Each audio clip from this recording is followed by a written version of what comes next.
Welcome, everyone. I'm Brian Montero, Massachusetts Campaign Manager for Compassion and Choices. It's been a pleasure to lead this campaign for the last year and a half. I wanted to personally welcome all of you to our first virtual rally in support of the Massachusetts End-of-Life Options Act.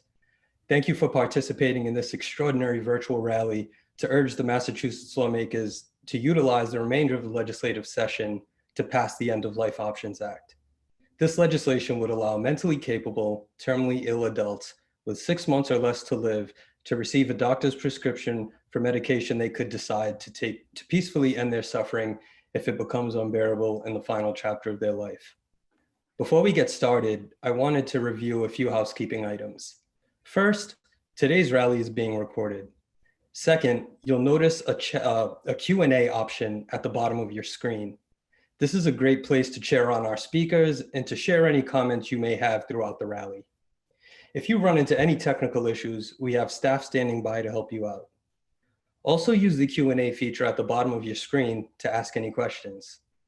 We'll do our best to address as many questions as possible with the panel after the rally, and we will address as many questions as possible after the conclusion of the speeches today. Please note that if there are any journalists on this call, we will take their questions first since they may be on a deadline. Now back to the pressing issue at hand. COVID-19 has reinforced the importance of Massachusetts lawmakers passing the End-of-Life Options Act in 2020, so terminally ill residents of the Bay State can peacefully die at home with their loved ones by their side. Most of our rally speakers will tell us their personal stories about loved ones who died with needless suffering because they didn't have the option of medical aid in dying. We hope today's rally will help lawmakers hear our stories and pass the End-of-Life Options Act in 2020 so no one else has to die with needless suffering as their loved ones did. This has been a historic campaign in a historic year. Let's continue to push and make aid in dying a reality for all residents of the Commonwealth. Yay! Yay!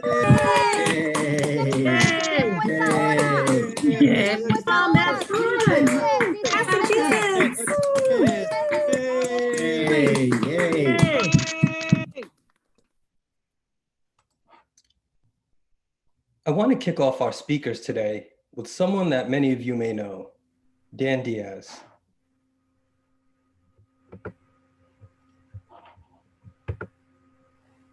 Thank you, Brian. So today is November 9th, and just 9 days ago, this past November 1st, that day marked 6 years since I held Brittany in my arms as she died gently.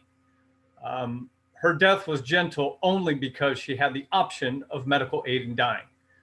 Brittany's advocacy made a huge impact on how society views end-of-life care and end-of-life options.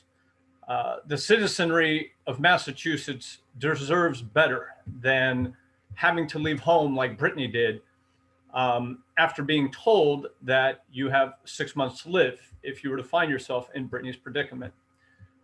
So I want to start by saying thank you to everyone in Massachusetts who's been working on this. Please keep up the good work, and I think we can make something happen this year. Last week, I taped a conversation with a good friend of mine, Amanda. She and I have had a similar experience of losing a spouse at far too young an age. Let's take a look at that video now. Hi, Amanda. It's good to see you again today. It's been a while since we've been able to interact in person, obviously, because of all this COVID stuff. But it's an exciting time in Massachusetts as far as the legislation there. Hey, Danny, it's good to see you. It's been a long time. We're excited here in Massachusetts. The bill has passed through the Public Health Committee for the first time, which is exciting and historic. And we're getting really close to passing this legislation in Massachusetts. So I do know Brittany's story, but can you share TJ's story? After about 4 years of treatment, TJ's prognosis changed. His disease metastasized and his liver started to fail. So his doctor said at that point there wasn't much more we could do in terms of treatment. So his prognosis was grim and we didn't have a lot of time left.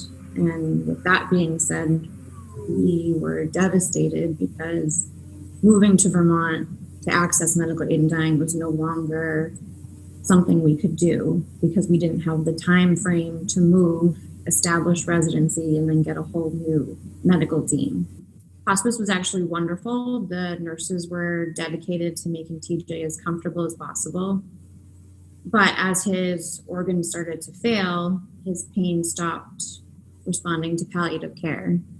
And not even the highest doses of Dilaudid could ease his pain. So as a result, TJ endured weeks of unnecessary suffering and spent his final days in excruciating, unbearable pain. And that's not the way that TJ wanted to die. So before he passed away, I made a promise that I would continue to fight for this legislation and try and get it passed so that others don't have to suffer the way he did. Yeah. And similarly, that promise is the same one that I made to Brittany about helping pass the law in California. It breaks my heart when I hear the cases of people who, just because modern medicine does have its limits, their loved one did suffer, and suffer, as you put it, needlessly. Brittany was able to, on November 1st, pass away gently, and she had a little bit of control of how that played out. If the legislation had been passed, it would have just provided TJ with just a sense of relief, knowing that he wouldn't have to die the way he knew he would. How are things for you, and how, as far as advocacy and working on this legislation, intertwining that into, the just life, how are things? So actually TJ, it has been 5 years. TJ passed away 5 years ago, October 11th. So the 5-year anniversary just passed.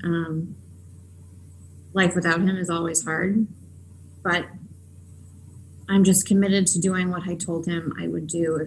If he were here, this is exactly what he would be doing. He would be fighting for this legislation, trying to get it passed in Massachusetts. And I will continue to stay involved with the campaign until legislation passes it through. So please do reach out to your elected officials, press the urgency of this, that this needs to occur this session. The time is now. We have to get this passed before the end of the session. So I urge everyone just to contact their lawmakers, contact legislators and senators, and really push for this so that other terminally ill individuals don't have to needlessly suffer. Thank you so much. And I look forward to our continued efforts in Massachusetts.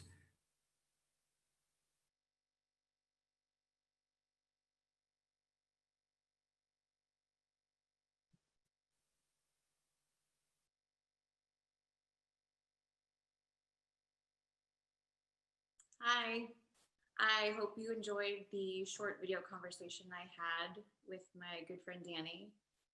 We are both so excited that Massachusetts is getting closer to passing this legislation so that other terminally ill individuals don't have to needlessly suffer the way my husband did. If TJ were here today, he would be so proud of the progress that's been made in the effort to legalize medical aid in dying. He would want me to tell you and lawmakers how important this legislation truly is. Having more end-of-life options is essential for terminally ill individuals. And after witnessing what TJ had to go through, I'm committed to the promise I made to do everything in my power to make sure others can direct their care in the way that TJ unfortunately was unable to. So we've come a long way, and I encourage all of you to continue your advocacy to get this legislation passed. So thank you for all that you've done. It's greatly appreciated.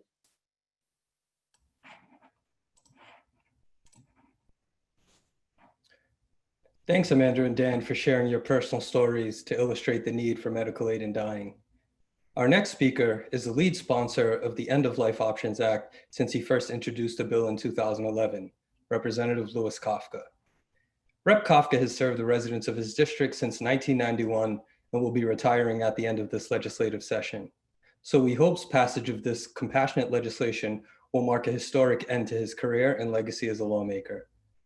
I speak for all residents of the Commonwealth and those on this call when I thank Rep. Kafka for his service to the Bay State. Please welcome Rep. Kafka.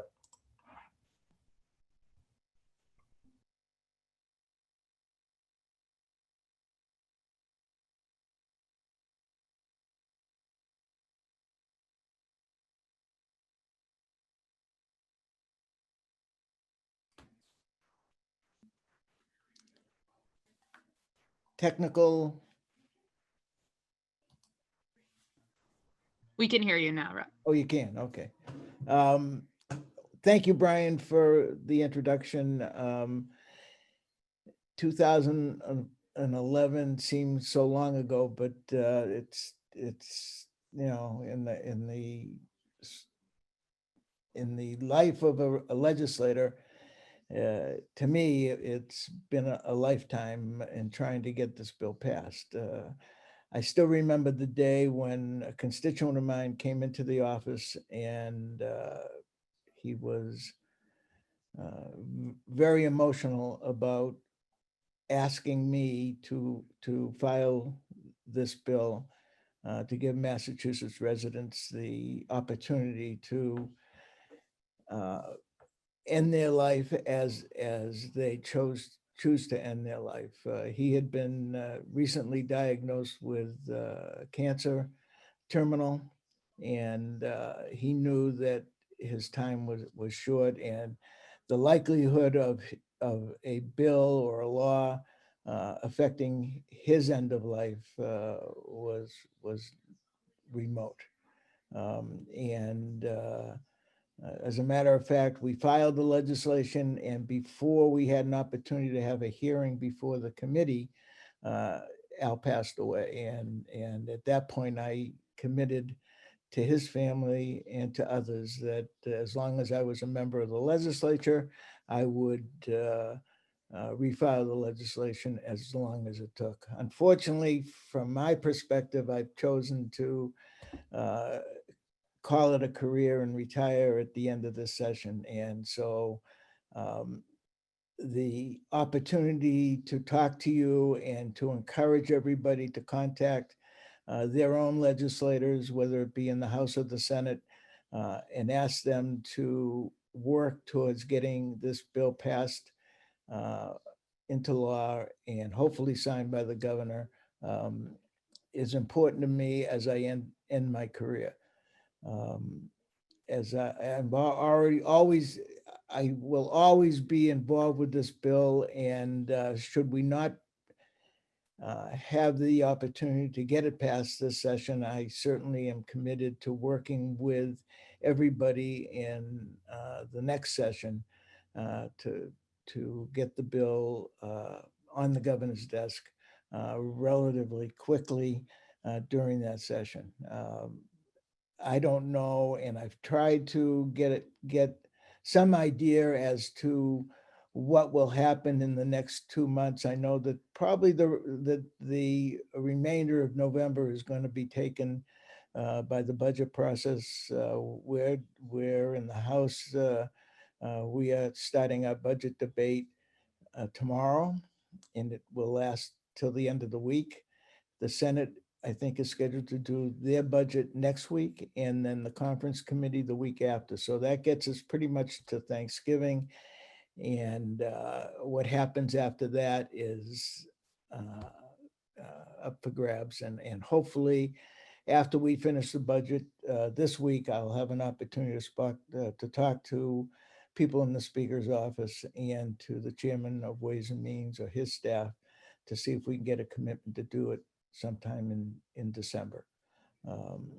I encourage everybody, as I said, to get to their legislators, and if they're not aware of the bill, which is doubtful, I think everybody has heard, at least in the House has heard from me, and I'm sure in the Senate they've heard from Senator Brownsberger, and we're all aware of the importance of passing this bill and passing it before the end of this session. So thank you for having me here, and thank you for scheduling this at this point. And I had mentioned before that I may have to leave this meeting to go to another budget meeting. So I look forward to speaking to people between now and January and getting it done. Thanks again.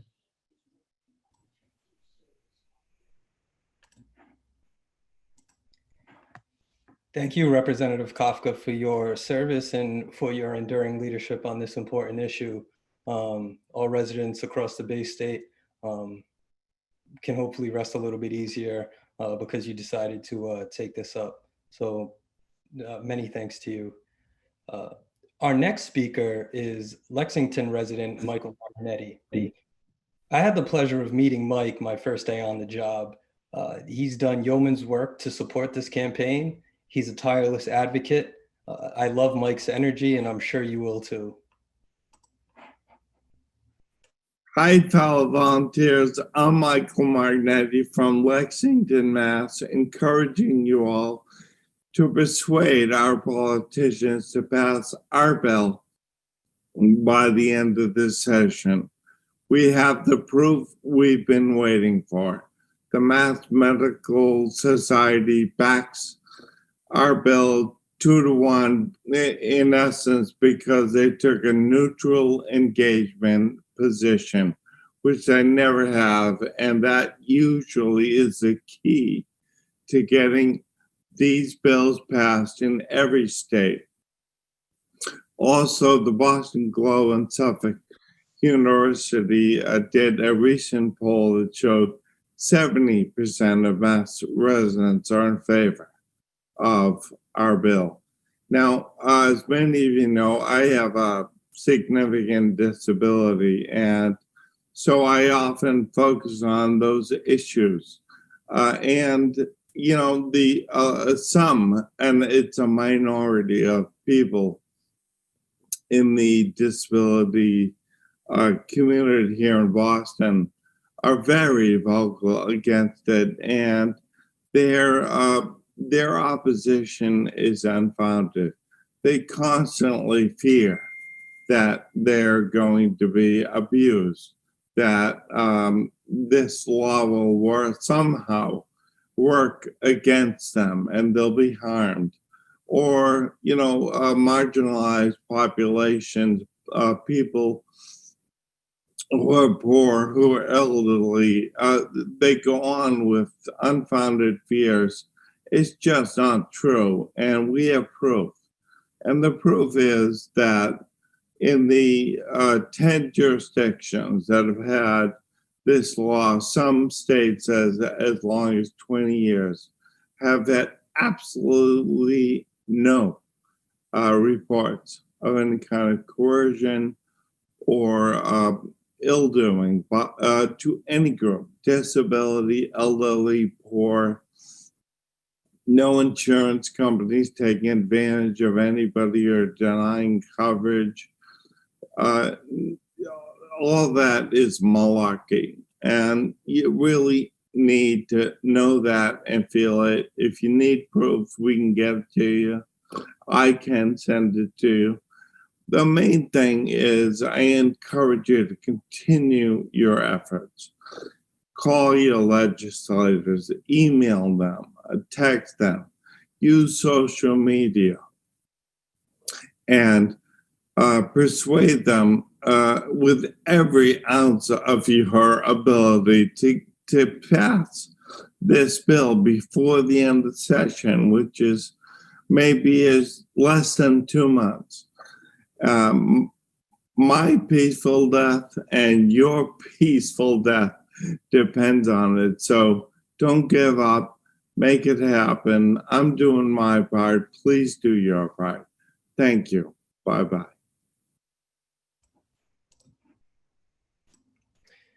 Thank you, Michael, for sharing your story today.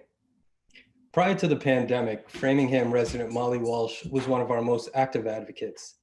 She has organized multiple meetings at various UU churches here in the Commonwealth, and she's also become a regular at the State House as she barnstormed offices, dropping off literature, and educating legislators on medical aid in dying. Office space at the State House is at a premium, and I've been told that Molly may or may not have been able to secure an office. So with that said, let's hear from my friend Molly Walsh. On May 2nd, 2014, my father tried to end his life. He took the morphine out of his old doctor's house call bag, went out to the garage, closed the door, and started the car. My father was born in Denver, Colorado in 1923. He was a World War II veteran, but he spent the war years in medical school. After graduation, all his classmates were drafted into MASH units in Korea, but for some reason, he was stationed in Southern California. As he told his children, someone had to stay behind and keep Santa Monica safe. He married my mother and they moved to Youngstown, Ohio, where they raised 4 children, and he served his patients for almost 50 years. He was a surgeon in solo practice and went in to make rounds on his patients 7 days a week, 365 days a year, including Christmas Day. As he said, if someone's sick enough to be in the hospital on Christmas, they're sick enough to be seen by their own doctor. He retired at 70. He was afraid that his skills might not be what they had once been and that he wouldn't recognize it.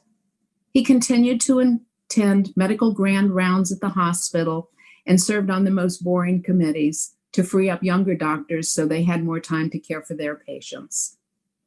He volunteered in a 3rd grade classroom, reading poetry of the Ogden Nash and Shel Silverstein variety to the kids, and even introducing them to Gilbert and Sullivan, which actually went surprisingly well. He tutored the 2 students in the classroom most struggling with reading, and he never failed to get his students able to read at grade level by the end of the year. He spent afternoons learning from his Great Courses DVDs, fun things like statistics. Youngstown was not a cultural hotbed, but he and my mother went to every play, concert, and lecture that came through town. They often visited and were visited by their 4 children, 11 grandchildren, and 8 great-grandchildren. It was a rich life. My mother died of ovarian cancer when my father was 90. After 67 years of marriage, he missed her terribly, but he stayed connected with family and friends and continued his routines. At 91, his heart started to fail. He'd had heart surgery 20 years before and was maximized on heart medications. He knew medicine had nothing more to offer him. He'd had several falls, and he knew that at any point he could be hospitalized and he would lose all control of his own life. He had been in a rehabilitation after a broken hip, and he had hated it. As a doctor, he knew that dying from heart failure was a very difficult and often prolonged death. His plan to control his death failed. The morphine was outdated, the garage leaky, and the car didn't give off enough carbon monoxide. My brother found him the next morning on the cement floor of the garage. He was more frail than before, but he refused to have his children care for him at home. So he was admitted to the hospice affiliated with the hospital where he'd practiced for so many years. 2 of the hospice doctors were deeply respectful and clearly very fond of my father. He'd trained them early in their careers. However, the director was angry. He didn't feel like a suicide was appropriate for his hospice. He had my father strapped to a stretcher and transported by ambulance to be evaluated by a psychiatrist, with an involuntary psychiatric admission being considered. The psychiatrist reported back, my father was rational, competent, and not clinically depressed. He just knew what he wanted. My father started to refuse all medications, food, and fluids. When asked if he still wanted to die, he said, the sooner the better. The family gathered round and people came in to say goodbye. My father drifted in and out, and on waking, he would forget that my mother had died, and his first words were always asking after her welfare. On day 8, he could no longer speak, but he suddenly started grimacing and pounding his fist on the bed, clearly in pain, most likely from a heart attack. I called a nurse who came in and didn't look at him, but said the goal of the hospice was not to hasten death. Luckily, she sent in a nurse practitioner who immediately gave him enough morphine to ease his pain. He died 2 hours later with his best friend and his children at the bedside. I completely respect and understand my father's choice to end his life, to avoid a future he found intolerable. But it breaks my heart to think of that brave, desperate man walking out to the garage alone. The best way I know to honor him is to work to make sure other people have kinder deaths. I think this is the best opportunity we have ever had to have medical aid in dying legal in Massachusetts. And I am willing to, I've been working hard and I'm willing to continue to work hard. I've gone to the State House and gone to uncommitted representatives, left literature, made phone calls, sent emails, organized meetings, gotten things in newsletters, and I'm going to continue to do it until we have legalized medical aid in dying in Massachusetts. Thank you. Thank you, Molly. Our next speaker is Rabbi Elias Lieberman of the Falmouth Jewish Congregation, a former hospice chaplain who has decades of experience serving the needs of families as they contend with the end-of-life care issues. Elias has been one of the key members of our Cape Cod Action Team.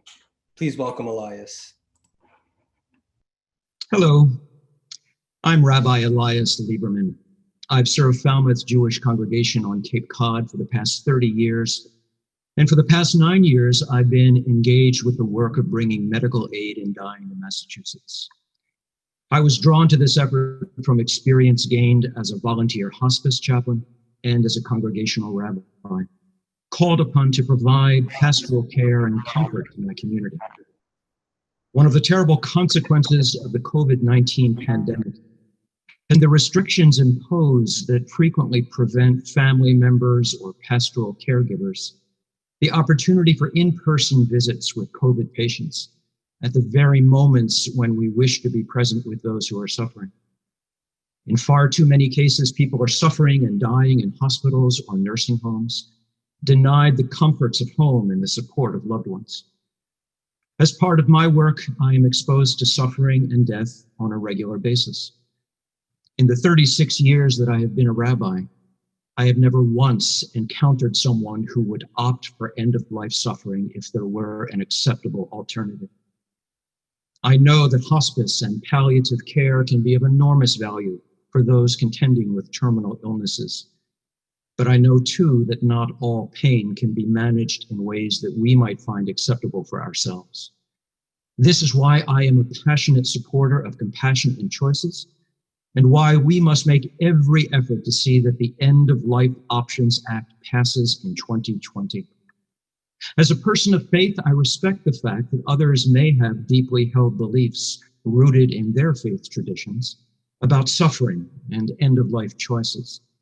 They would be free under the End of Life Options Act to make choices in keeping with their beliefs.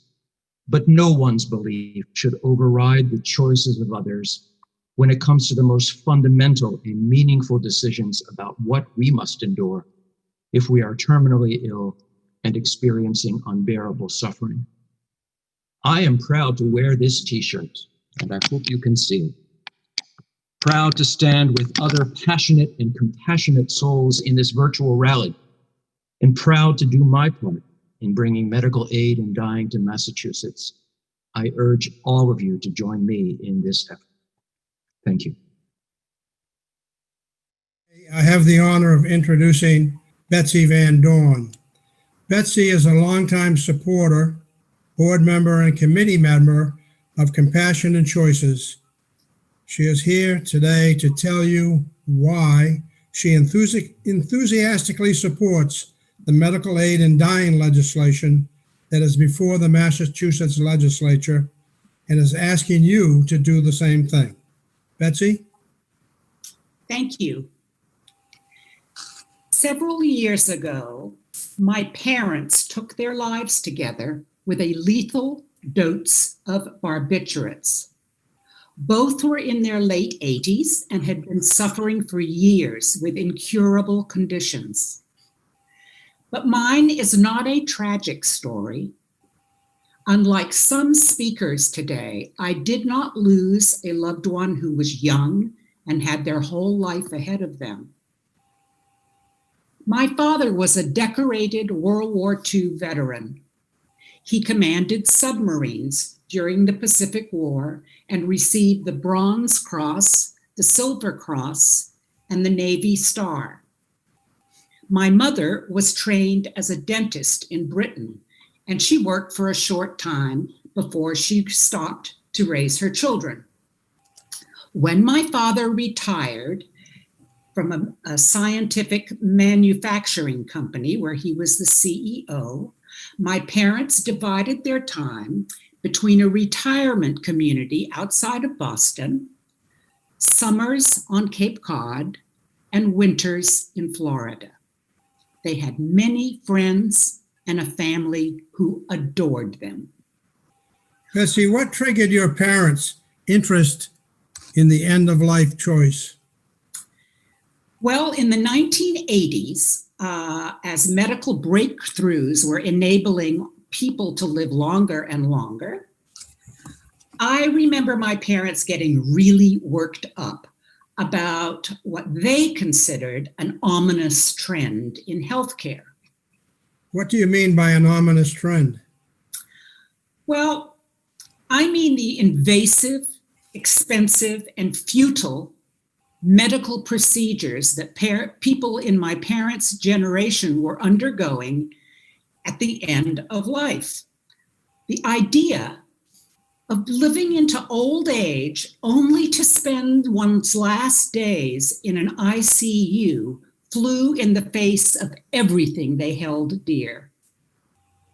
We, their daughters, were advised to read Derek Humphrey's book, Final Exit, and to consider our parents' membership in the Hemlock Society a clear indication of their feelings.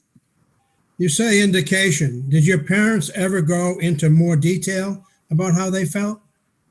Oh, yes. Our family dinners always involved plenty of sparring about the state of the world. Now those discussions included medical ethics, personal values, individual autonomy, the high cost of health care, and the rise in unnecessary medical treatments.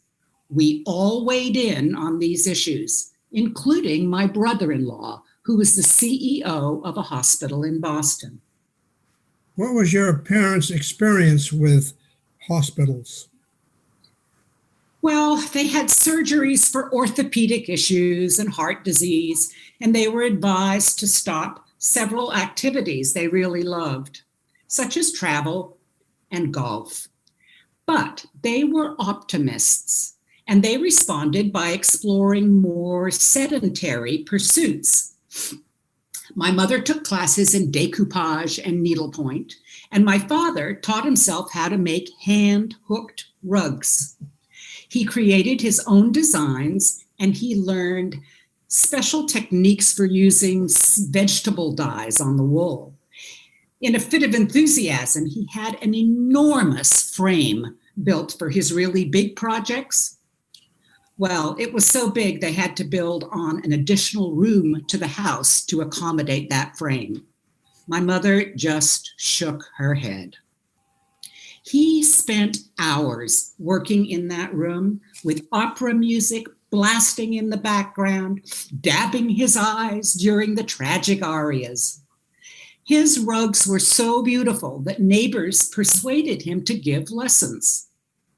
Once, when I telephoned him in Florida, he picked up the phone and shouted, Can't talk right now. Got my hookers coming over.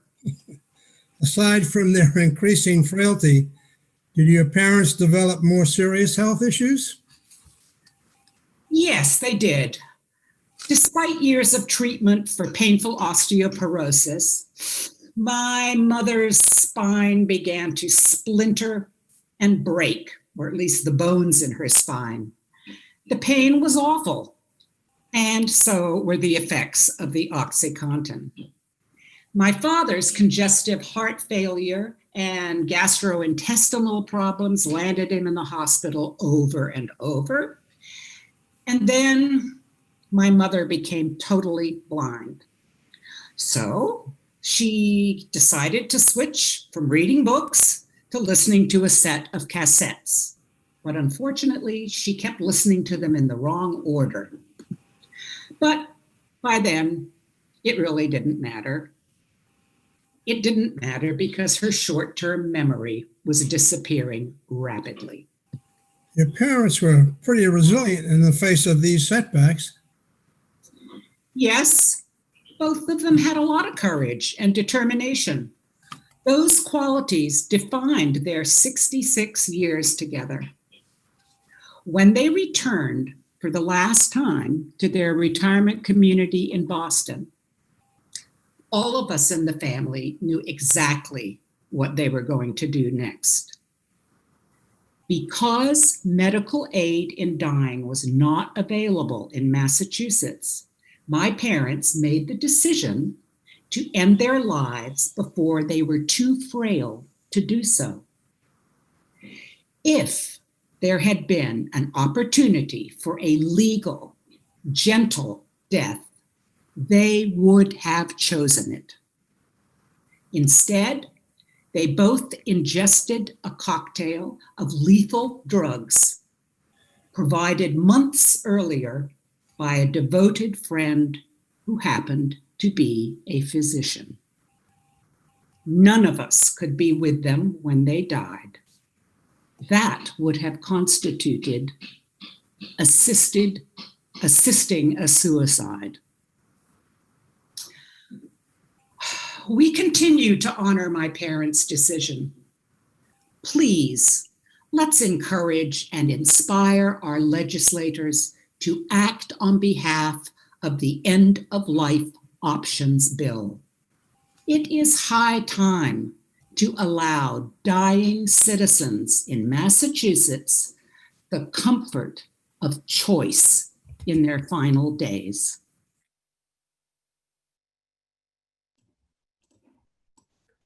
Thank you, Chuck and Betsy, for your great conversation. Each of you continue to be an important advocate as we try to pass the End of Life Options Act here in Massachusetts. Our next speaker is John Berkowitz, Director of Western Massachusetts Death with Dignity. Please welcome John. Hi, my name is John Berkowitz. I live in Northampton. I'm the director of the organization Western Massachusetts Death with Dignity. I've been a founder of that organization and the director for 3.5 years. What really motivates me from the beginning and now are people's stories.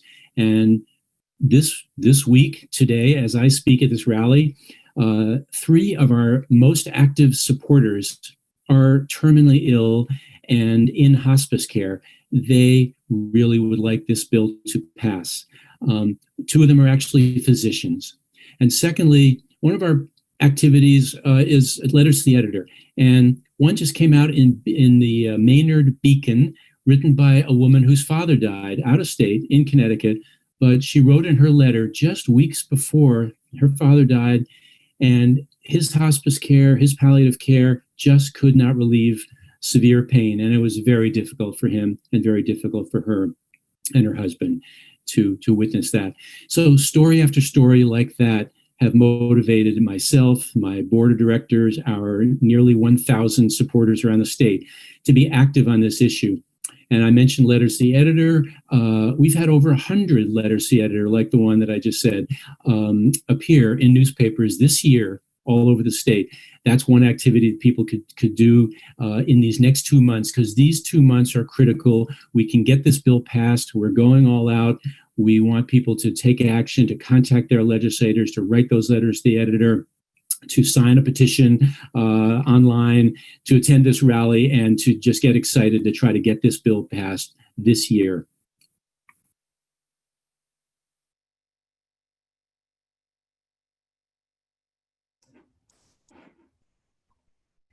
Thank you, John. Regina Mestre and Christy Davis-Jackson are two women who care deeply about their communities and compassionate choices. Christy is a member of the Compassionate Choices African American Leadership Council, an attorney in New Jersey, where medical aid in dying was authorized in 2019. Regina is a registered nurse who spent a portion of her career as a nurse in Massachusetts and supports medical aid in dying. They both share our belief that care at the end of life should be universal.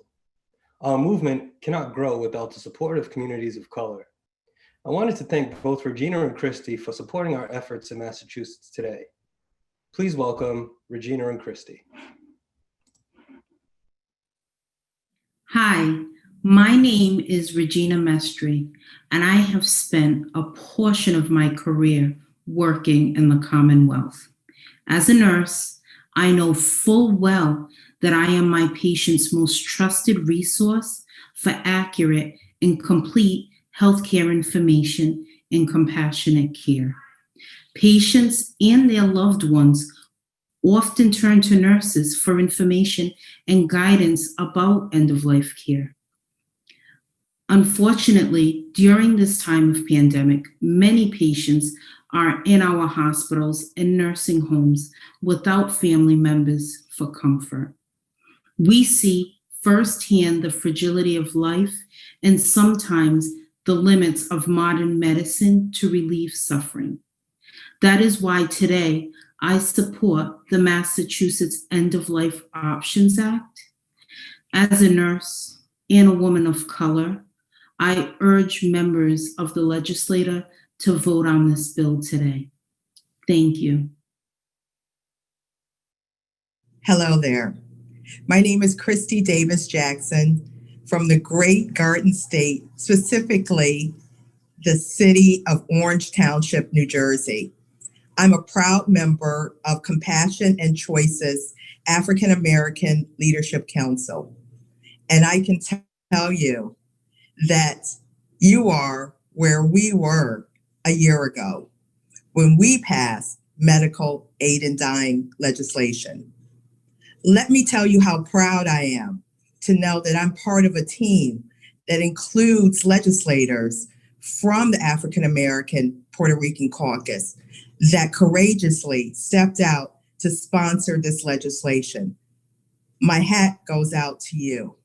And I know it's been tiring work because you are endeavoring to ensure that that great disparity of choices that have been laid bare by this pandemic crisis concerning access and opportunity for healthcare decisions for our brown communities everywhere.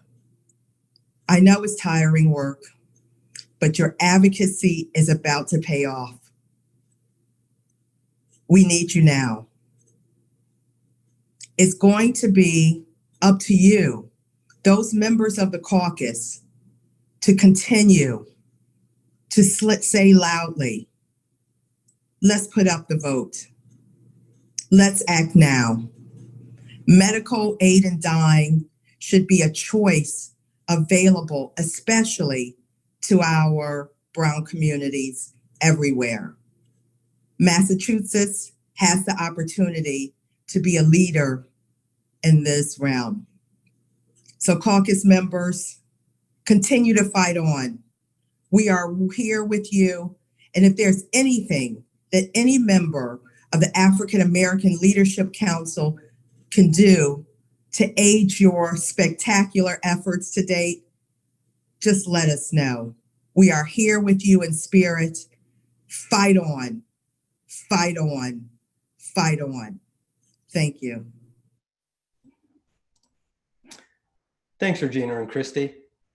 During the 2019 hearing on the end-of-life options bill, our next speaker, Dr. Carl Brownsberger, said, "The goal is to be kind to a dying patient, to help them have as much control as possible over the circumstances of their death.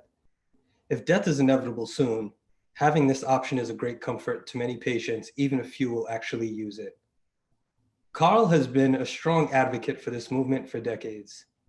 When this law passes, it will be in no small part to the work that he has done. Dr. Brownsberger. I'm Carl Brownsberger, a retired physician. I've been a general hospital psychiatrist and the medical director of a hospice. So I've had occasion to see more people die than the average person, but the debates about medical aid in dying do not have medical or scientific answers. I'm for the bill. I think it's a kindness and decency. And it's something I'd want for myself, for the people I love. So there was a surgeon who was a very prominent surgeon in another city, and he came to me terribly worried and just beside himself because he had a patient who was dying of breast cancer that he'd operated on. And he cared for her a lot. He really sort of loved her. And she asked him for something to enable her to kill herself if she wanted to, because she was suffering so much before she died. And he felt that he was a Catholic and he was against it, but something I would very much want for myself if I were ill.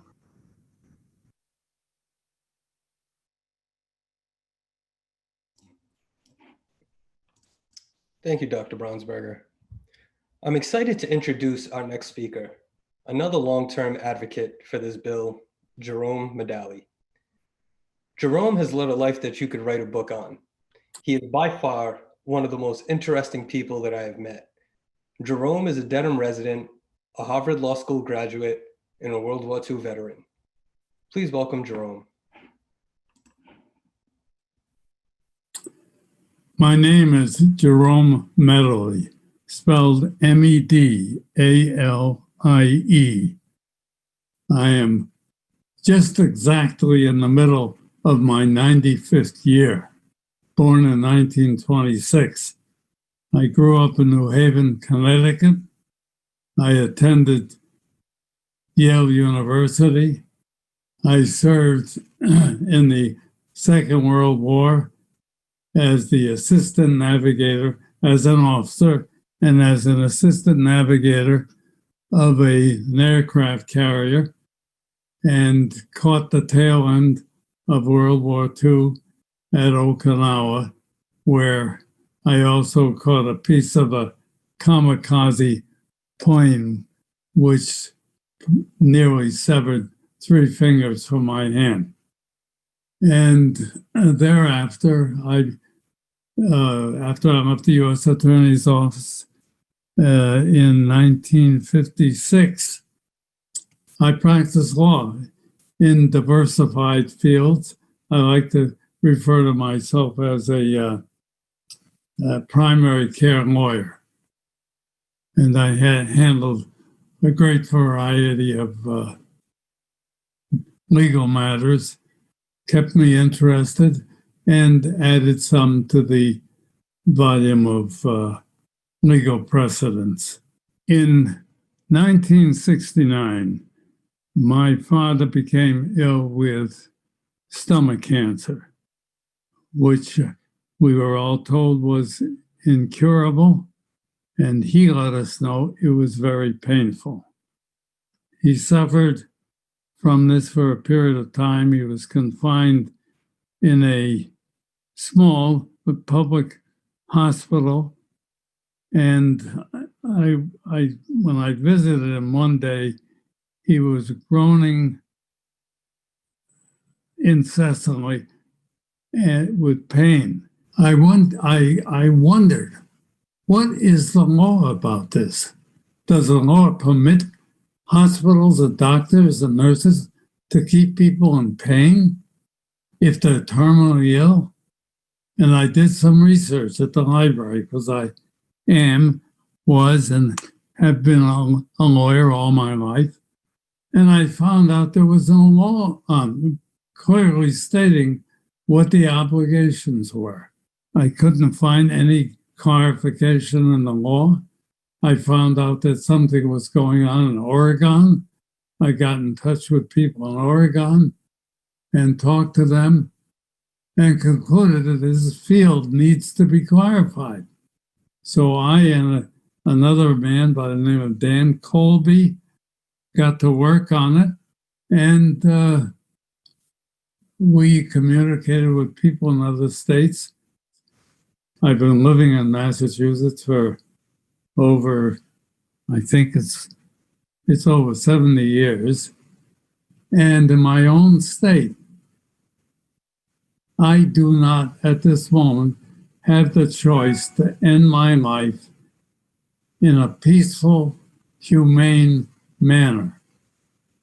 We've got legislation pending, but it's incomprehensible that I, who have made all my own decisions during my lifetime, and I want that I don't have the choice to decide on a gentle, peaceful death for myself when I'm terminally ill, which means I'm expected to die within the next 6 months anyway.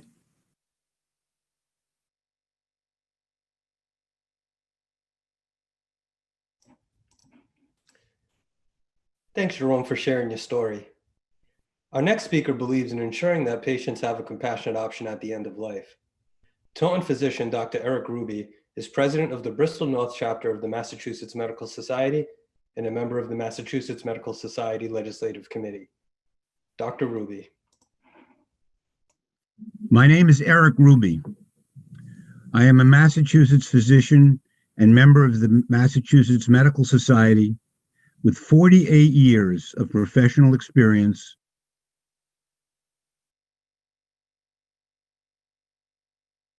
My name is Eric Ruby. I am a Massachusetts physician and member of the Massachusetts Medical Society with 48 years of professional experience with death and dying and one very tragic personal experience. Is this the right time to talk about dying wishes during the coronavirus epidemic? Shouldn't we focus on the quality of life we have now and will most likely have in the future? During crisis, this can be a time of opportunity. We should make our wishes known to our loved ones, as end-of-life care may be thrust upon us. Your preferences matter only if they are known. Presently in Massachusetts, in the Massachusetts legislature, is a bill that begs the larger question, one that gives a person time to think, consult with family, physicians, and clergy. The End-of-Life Options Act allows a terminally ill and mentally capable citizen facing severe pain and unrelieved suffering to ask their doctor to prescribe a lethal dose of medication that the citizen could self-administer at a time of his or her choosing to achieve a peaceful and painless death. The Massachusetts Medical Society, representing 25,000 physicians, 2 years ago changed its position and acknowledges that medical aid in dying is an acceptable end-of-life care option. There were 6 parts of it, but the gist is that when this law is passed, doctors at the Mass Medical Society will be able to be educated on how to implement it. This particular implementation has already been addressed to the president of the society just the other day. Louis Kafka, who is in the Massachusetts House of Representatives, has brought this bill up at least 6 times. He did it in response to a constituent who was dying and was asking for this ability. It has failed in the legislature. It has failed as a resolution in 2012. The time is right now because there are enough senators in favor of it and enough representatives in favor of it. There are enough senators and representatives who actually are sponsors of the bill to have this passed. And it should be veto proof, just in case. So it needs to get out of committee. And DeLeo is the one who will do that. Even if it's at the last moment, because I do acknowledge that our legislature has multiple bills in front of it. But this is as important as any other bill there, because this is a life or death situation.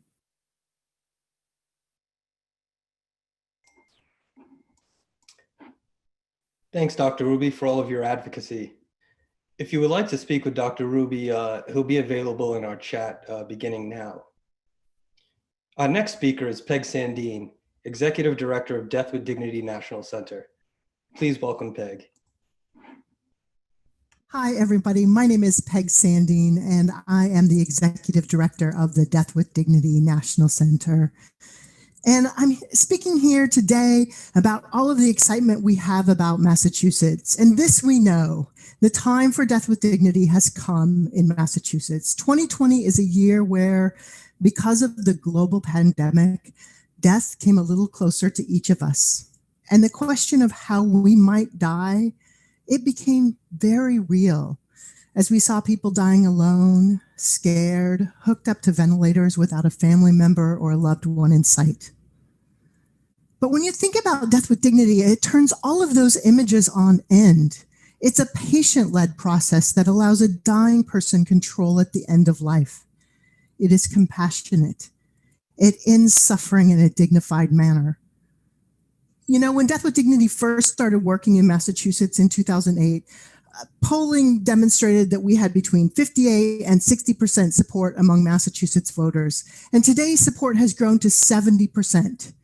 The people know this is important. The people understand that they deserve the best quality end of life and hospice care available. And that includes the option of Death with Dignity if they qualify. You know, I'm a social worker, and I hold the hands of people who are dying. Having control and peace of mind at the end of life matters. The people of Massachusetts deserve it today. Thank you.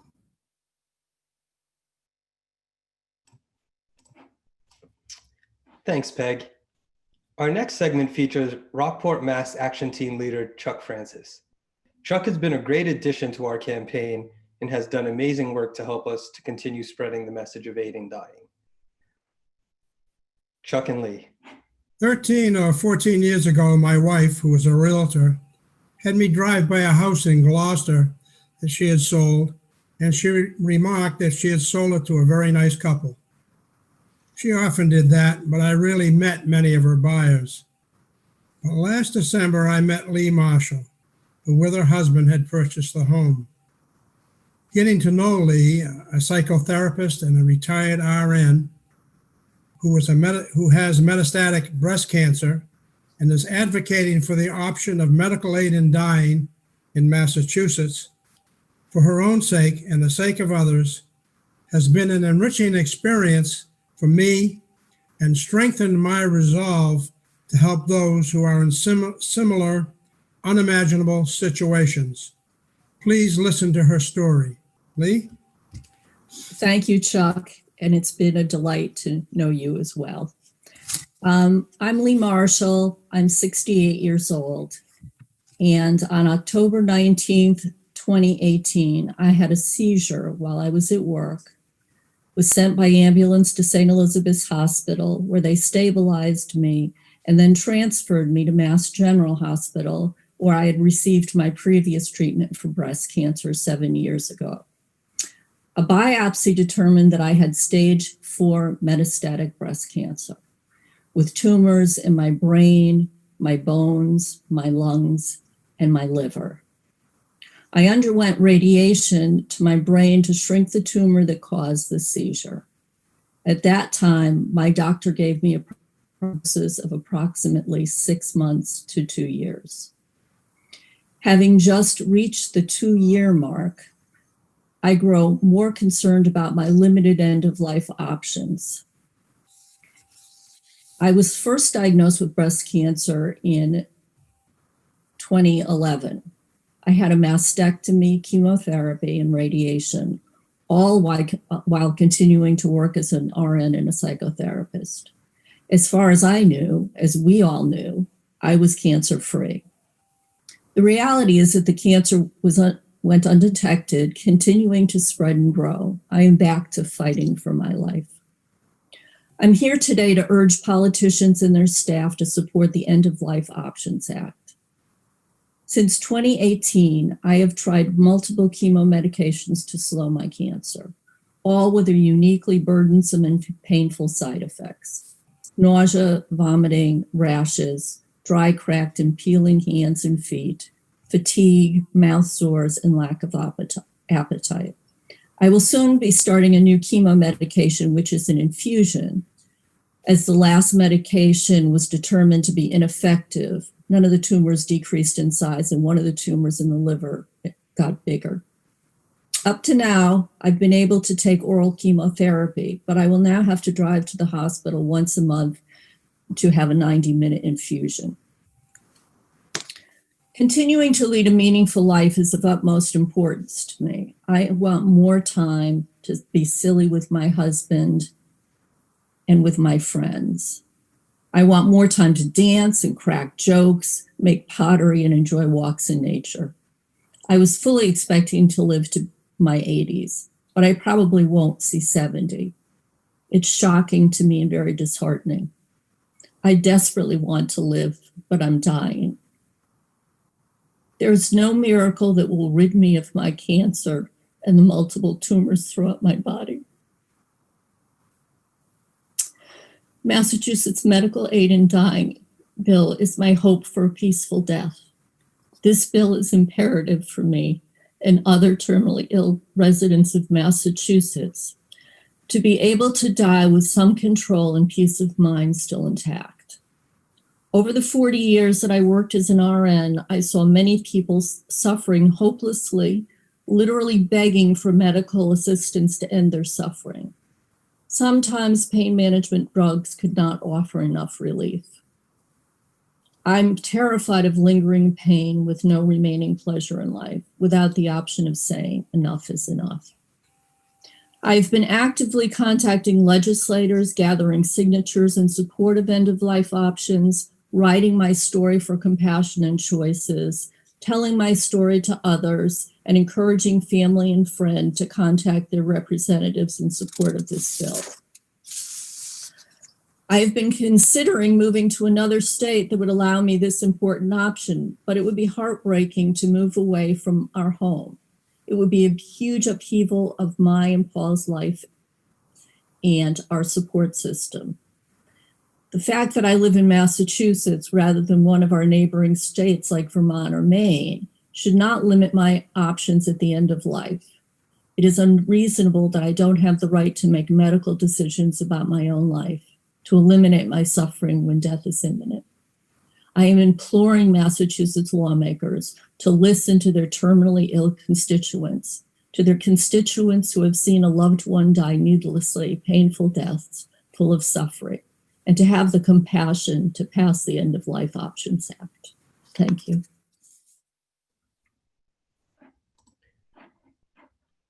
Thank you, Lee, for sharing your story. Your story truly highlights why there is no time to wait. This illustrates for lawmakers that the time is now to pass the End of Life Options Act. I hope that our supporters around the state will remember you and all of their loved ones as we continue to make calls, send emails, and write letters to the editor to help pass this legislation before the end of the session. Charles Glick is our next speaker. He's the founder of Charles Glick Consulting. He's been on the Compassion Choices team for many years. We wanted Charles to share with us the latest news from Beacon Hill. Charles will also talk about his experience lobbying the halls of Beacon Hill to pass this bill and what our supporters can do now to help push our legislation over the finish line. Please welcome Charles Glick of CGC Consulting. Hi, I'm Charles Glick with Charles Group Consulting. I'm joined today with Kate Worrell, my colleague. We have the great pleasure of working with Compassion and Choices for over the last 5 years in support of medical aid in dying. This is a really important piece of legislation for the two of us. Our firm was founded in 2001. I spent 7 years prior to that working for the Jewish community in Massachusetts. I come from a faith perspective. For me, this issue is one that is both sound policy, but also morally sound as well. Kate and I have been so blessed to work with the champions and the many advocates and the passionate advocates for this legislation. You know, when you work in the field of advocacy and lobbying for many, many years, you see all sorts of issues and all sorts of advocates. And I would say that there are no more passionate advocates for any issue than those who work with Compassion and Choices and work on this legislation, medical aid in dying. We are very lucky and very fortunate to have incredible champions in support of this legislation. Lou Kafka has been a tireless advocate for many, many years. He first got involved. He tells the story about a constituent who brought this issue to his attention. But since then, he has become one of the foremost educators of his colleagues about the importance of this legislation. He's a member of House leadership. He has the ear of the speaker, and he has the trust and support of his colleagues. On the Senate side, we're blessed to have Senator Brownsberger as our lead champion amongst many champions in the Senate. And this year, we were able to advance out of the Public Health Committee. And I should add that not everything moves out of that committee. There were a lot of good pieces of legislation that the committee chose to take a pass on and not advance. So it is quite significant that the committee would choose to move this piece of legislation. I'm going to now ask my colleague, Kate, to kind of chime in and give her input as well. Thanks, Charles. I would absolutely echo all of that and just reiterate too how personally connected both Charles and I feel to this issue. I actually remember we began working with Compassion and Choices when I was on my maternity leave for the first time. And I actually just came back this week from the third time. So it feels like we've been working on this bill for quite some time. And I think, as Charles said, we've made incredible progress. And I think to look back 5 years ago to where we are now, it's really exciting to see that it came out of committee, and that I think legislators and policymakers are beginning to truly understand this issue and what it means. There are so many misconceptions, or have been, around this bill and what it does and what it doesn't do, and how truly difficult, honestly, it is for someone to avail themselves of this, which I know for many of us, we wish it wouldn't be quite so difficult even in the bill. But when we've done meetings throughout, in particular this past legislative session, I think almost every single concern that is raised by a legislator or question around this bill, we have a very sound response to. And by the end of essentially every conversation we've had, I feel that somebody's if not convinced, their concerns or anything that they felt was truly something that was difficult for them to stomach in the bill, they've moved beyond, because we had an answer and it has been addressed in the bill.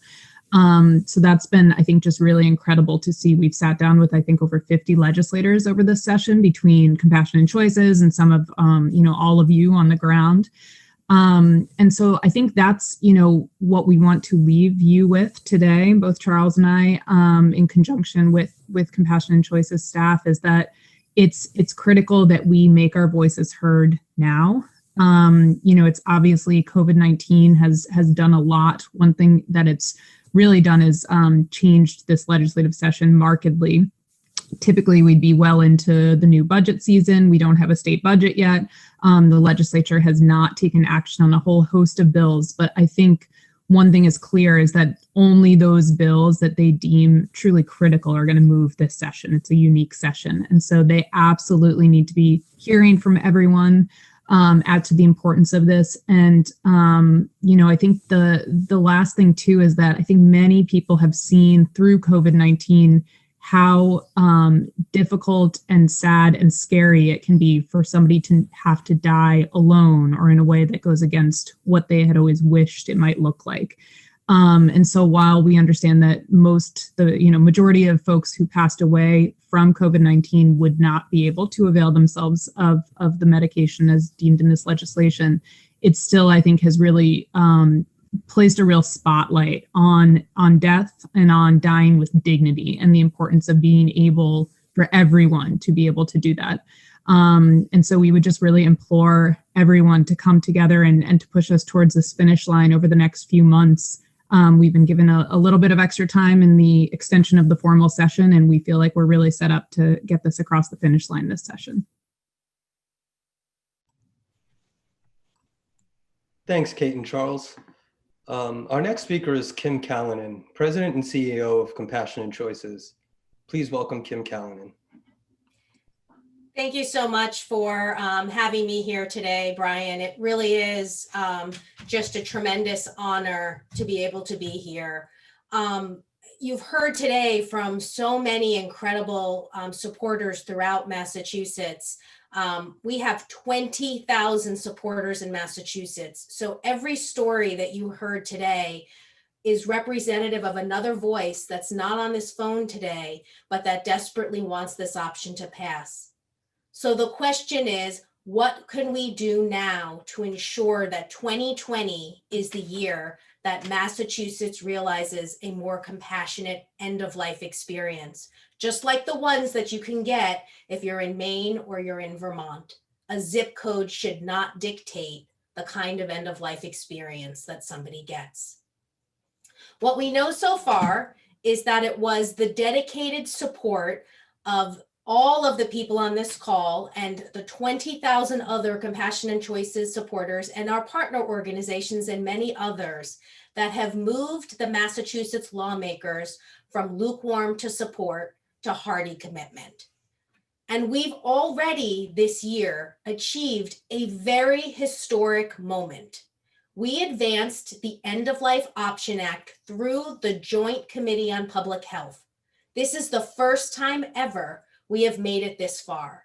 And it's important that we really understand what a historic moment that is, because we did that at a time when very few other pieces of legislation were passing through. We were in the midst of a pandemic, and it would have been very easy for the lawmakers in Massachusetts to do exactly what the lawmakers in every other state did, which is to table the legislation and focus solely on the items that were directly about coronavirus. But what you were able to successfully do is to help the Massachusetts lawmakers understand one very important reality, which is that COVID-19 reinforced the need and the urgency to pass this legislation. The time is now to pass this legislation in Massachusetts. We didn't just keep the bill alive, we advanced it farther than ever before. And our success in Massachusetts can be attributed to several factors, but there is one very key ingredient, and that is all of you. The thousands of Compassionate Choices supporters, our partner organizations, our bill sponsors, who have demonstrated resilience in the face of roadblocks. And together we have been able to get this bill farther than ever before. While we do have a lot to celebrate, and I want to underscore just how tremendous the progress we've made to date, that progress is not enough for the terminally ill supporters who need this option right now. You heard directly earlier from Lee, and she desperately wants to live, but unfortunately, a disease is taking her life. And it is all of our jobs to come together and figure out what we can do to help ensure that lawmakers in Massachusetts understand that the time is now to pass this legislation. People are dying as a result of COVID-19. We've seen the limits of modern medicine's ability to relieve suffering. We've seen tragedy after tragedy of loved ones dying alone in a hospital room or a nursing home. And we've seen the inhumane end has on both the dying person and on those who are left behind. All of this has demonstrated in stark and very vivid terms that medical aid in dying is a critical ingredient to compassionate end-of-life care. The stakes are very high and the time is very short. At most, we have until December 31st to pass this legislation. However, the time may be even shorter. Lawmakers can end this session at whatever point they want. So once they pass a budget, they have the ability to end this session. The good news, though, is that the power to make this law a reality is in your hands. It is in all of our hands. We know, and we've done it before, that lawmakers respond when there is enough pressure from their constituents, but they have no choice to act. It is easier for a lawmaker to do nothing than it is to pass legislation. We have the ability to demonstrate to them that there is a consequence to not acting, that the time is now to pass this legislation in Massachusetts. Call, tweet, email your lawmakers, contact the media, engage your friends, help us grow this movement and our ability to pass this bill. We have proven before that if we come together as a community, we are unstoppable. We can make this happen again. As Lee's story illustrates, too many Massachusetts have suffered while waiting for the legislature to act. The time is now to bring greater compassion and autonomy to the lives of terminally ill Massachusetts residents. The time is now to pass the Massachusetts End-of-Life Options Act. Thank you. Kim, thank you for your words. I would certainly be remiss if I didn't thank you for your leadership at Compassionate Choices and for your continued unwavering support of all of our volunteers and advocates here in Massachusetts. Our next speaker is the End-of-Life Options Act sponsor and Senate President Pro Tempore, William Brownsberger. Senator Brownsberger has been a strong and powerful advocate for this legislation for many years. Please welcome Senator Brownsberger.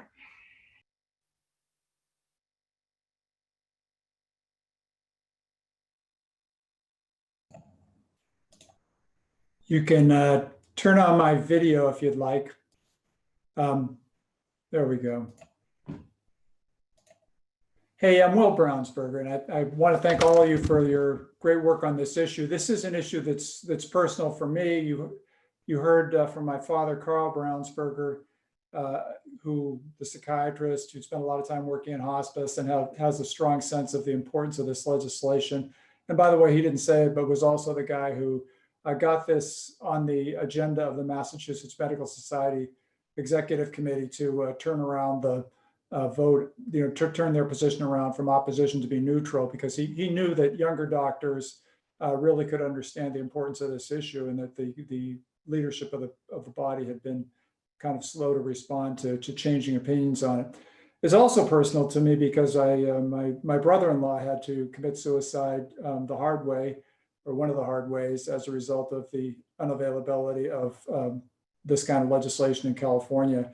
He had a very, very painful and just sort of horrible throat cancer that was out of control, and had to shoot himself out in the meadow.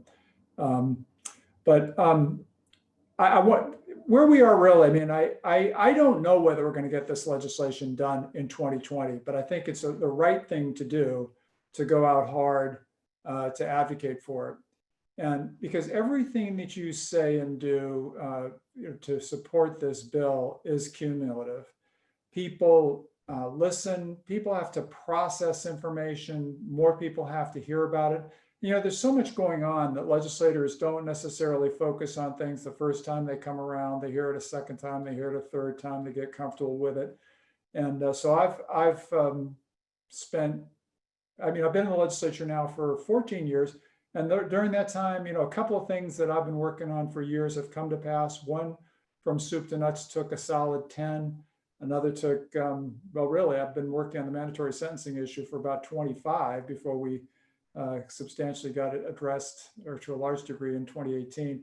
So I want to be honest, and when I say that I don't know whether this is going to get done in this session, because there's an enormous amount of traffic. We've got some really big things. As important as this is, there are even more visible and broader things, like making sure that people stay housed during the COVID epidemic, our police reform bill, and others, which are still matters of controversy and that we've been unable to resolve. So we need to resolve those things.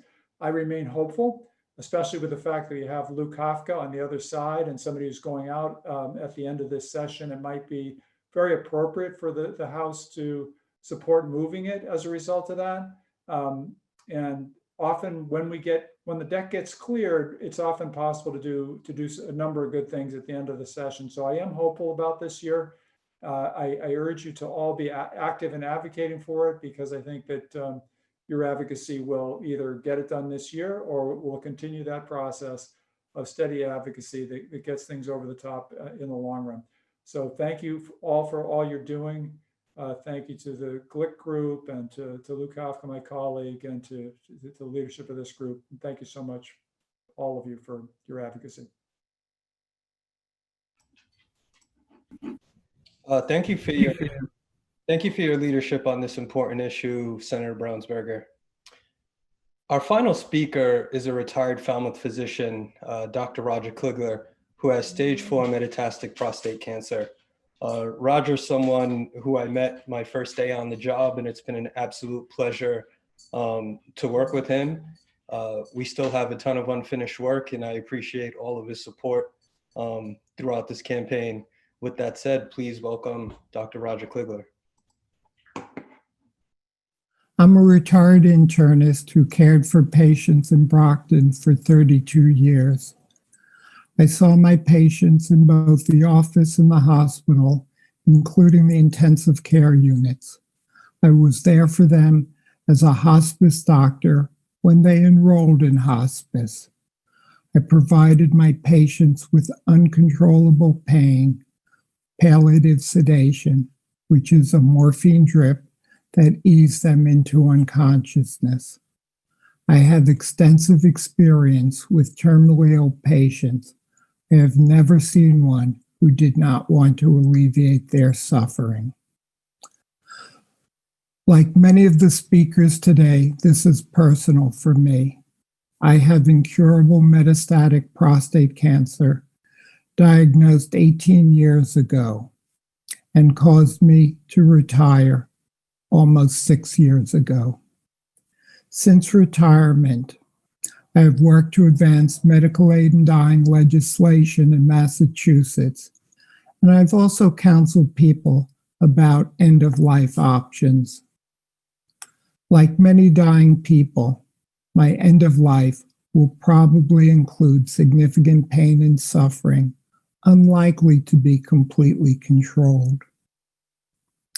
4 years ago, I thought I was reaching my end of life, but fortunately my treatment worked better than my doctors expected.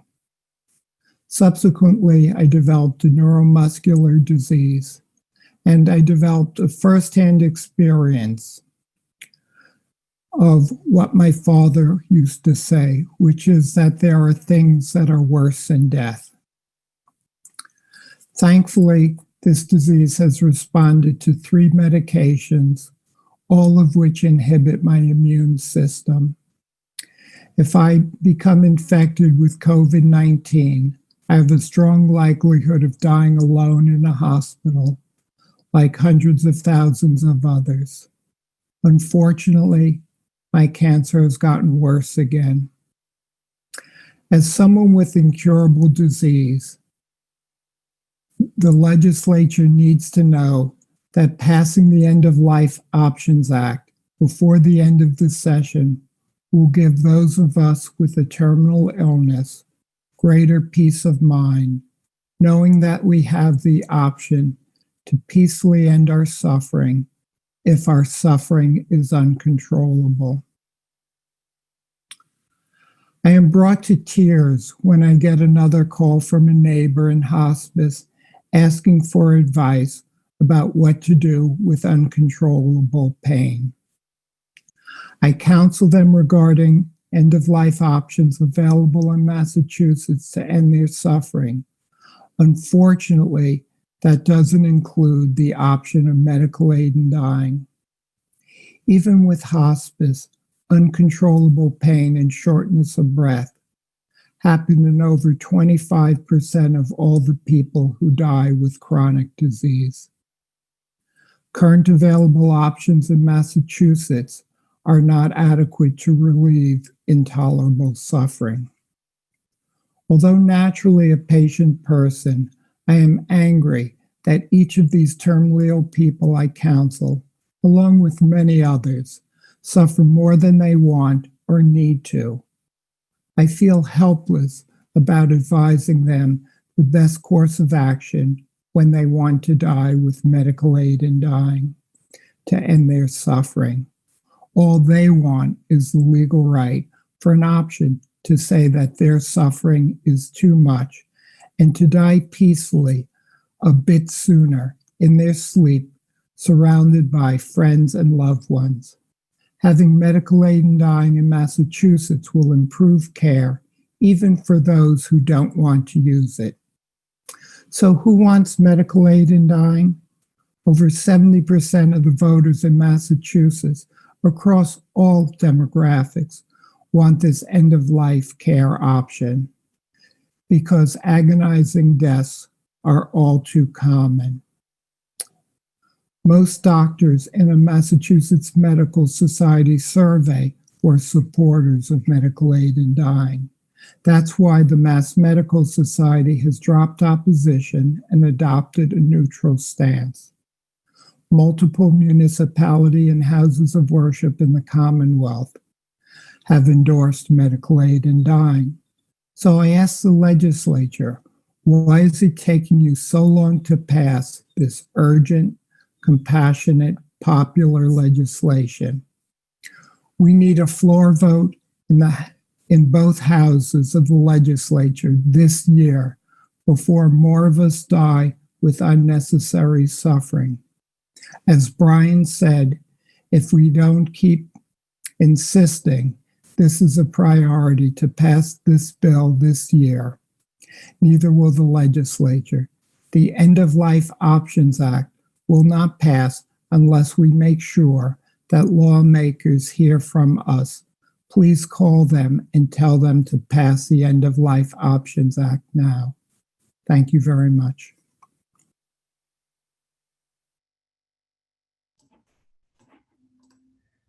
Thank you, Roger, and thank you to all of our speakers who joined this rally today.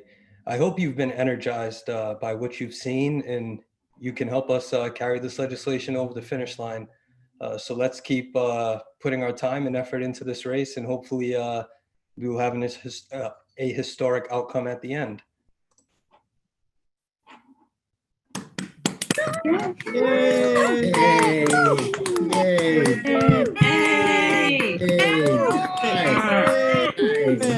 No puede esperar, se puede. Massachusetts. We will now open up the rally for any questions you might have. Please use the Q&A box to ask questions of our speakers.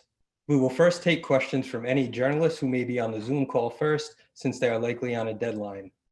If you are a journalist, please use the Q&A feature to identify your name, media outlet, and submit your questions.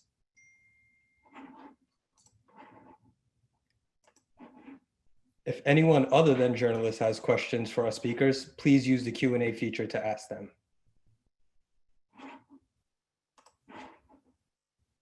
Brian, there was a question in the chat regarding how do you respond to a religious objection by a lawmaker? And that question is for Kim. Kim, do you want to respond to that question? Sure. So just to clarify, the person wants to know if a lawmaker is concerned from a religious perspective, how you respond? Correct. Yeah, so what we say is that medical aid in dying is simply an option. It's entirely optional for both the doctor and for the patient. And that each individual person should make the decision of whether or not they want to avail themselves of the option in consultation with their loved ones and in consideration of their own faith. So we're not asking that anybody who has religious objections to this, that they use the option. We're simply asking that it be available for those who do want it. There are many people from many different faiths who support the option. 7 out of 10 Catholics support the option. People like Archbishop Desmond Tutu are supportive of the options. You heard from Elias earlier today. I mean, so across different faith groups, you do have support from lots of different religions. But really, this is about making the option available and allowing each person to make the decision with their own faith in mind. Thank you, Kim. The next question is for Brian. There was a question about how many states already have this law or laws like it? There are currently 9 states, 10 jurisdictions. 9 of them are states. The other one is Washington, D.C. So Massachusetts is trying to become technically the lucky 10th state. So that's where we are right now across the nation. Great. Just to add to that, there are now Massachusetts is starting to be surrounded. So Vermont and Maine both have the option, and then New Jersey as well. So, you know, you're starting to see a growth in the option taking place along that Northeast corridor. Okay, I think this question might be either for, Charles. There were a lot of questions in the chat about where the governor might be on this issue. So do you have any insights there or advice about the governor's position?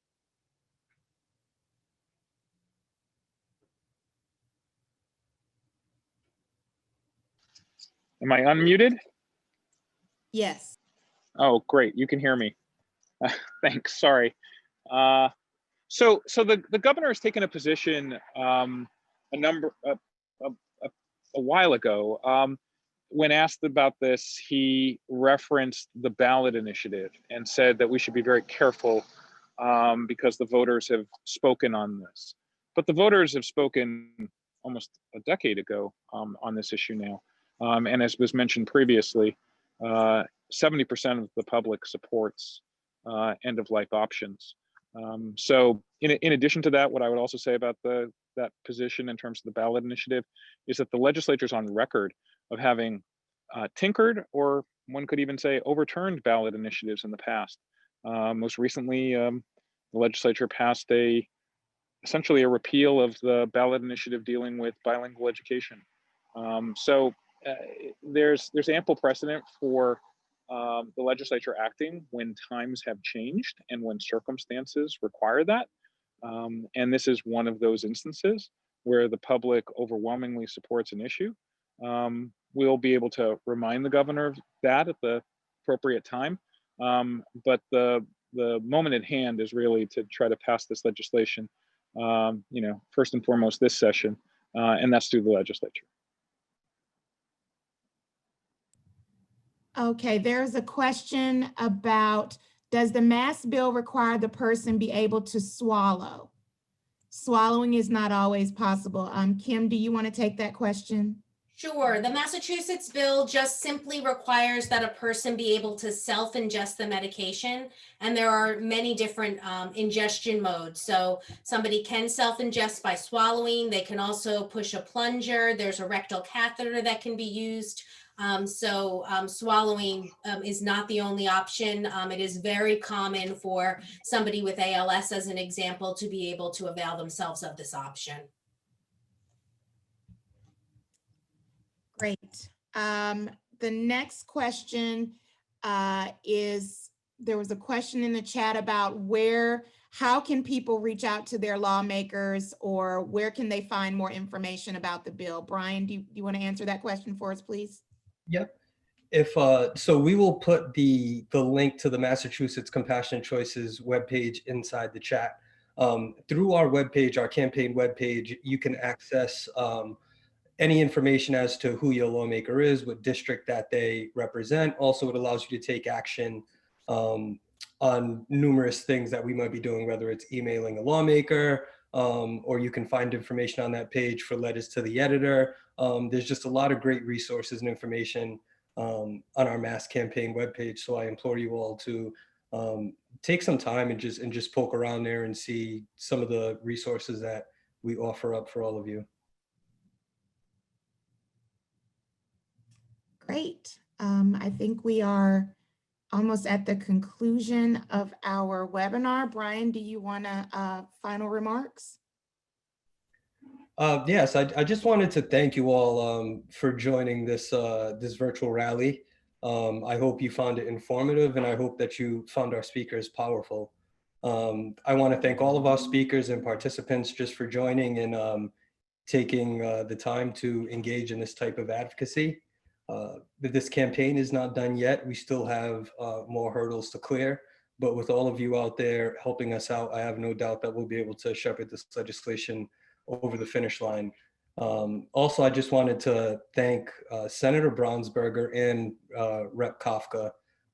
They've both been amazing bill sponsors, and thank you both for deciding to sponsor this bill and for helping us shepherd it this far. Your leadership has been incalculable. And with that said, you know, if folks have any questions for me, please feel free to always reach out.